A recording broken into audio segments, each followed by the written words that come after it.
Good day, dear viewer. This video is an introduction to a series of lectures where we are going to be looking at how we can reintroduce traditional techniques in architecture and how they can help us to balance development with the environment. We can look at it as a guide to design better. We can start by observing how our ancestors designed temples in the past that were environmentally sustainable. They responded to the context in terms of climate, the technologies available, materials and resources, economics, cultural and social considerations, etc. A few traditional temples are presented to illustrate how the forms, functions, and needs have been integrated with the design. A temple was not only a place of worship but a multifunctional space. These functions included dance, education, marriages, debates, etc., which is why they were huge, comfortable, and durable. Most temples had a water body and were made from locally available materials by master builders and craftsmen. Temples also had large courtyards with useful trees like peepal and banyan. It is interesting to note that a peepal tree is worshipped and also emits oxygen throughout all the 24 hours of the day. Notice the Divya Stambhas? They are lampposts that are used to illuminate the courtyard for holding functions at night. Now let us see a few examples. The Sun Temple at MODHERA, Gujarat, is situated along the banks of the river Pushpavati. It is made from locally available sandstone. The temple features a large water body, also called as KUND, for storing water. Notice the artistic and intricately carved walls. They have a purpose aside from aesthetics. The carved surfaces create shadows.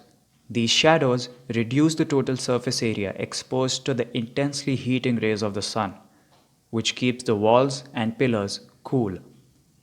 This technique is known as self-shading and is used to maintain a comfortable temperature inside the temple, especially during the summers.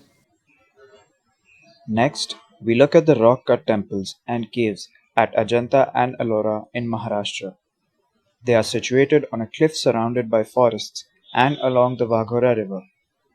The caves are beautifully carved out of volcanic basaltic stone. The main functions of these spaces are for worship, contemplation, and meditation. The idol of the Buddha in the Chaitya Hall is illuminated by the large window at the top of the entrance. The viharas are used for meditation. They also have channels to collect rainwater as well as water holding tanks.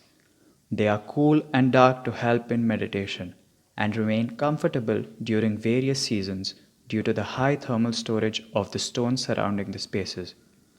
This means that the stone can absorb large amounts of heat while allowing very little change in temperature. Access to the forest and river provided sustenance to the population.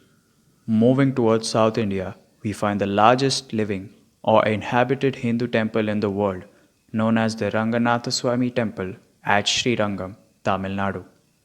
It is spread over 155 acres, having a perimeter of about 4 kilometers. The massive temple complex has a hall consisting of 1,000 pillars. The granite structured complex also features several large water tanks and granaries.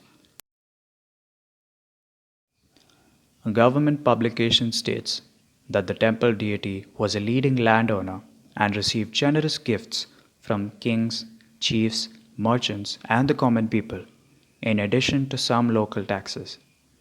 Temples thus became rich enough to function as banks and could even lend money to agriculturists in need. The daily routine of temple ritual gave assured employment to a large number of people. The temple inscriptions state that its premises had an Arogyashala, that is, a hospital for those needing medical care.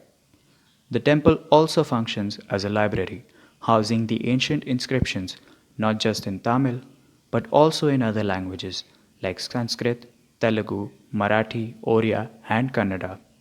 Currently, free meals are provided to those who need them every day. Hence, you see that different types of temple designs responded to the site, the context, and were multifunctional.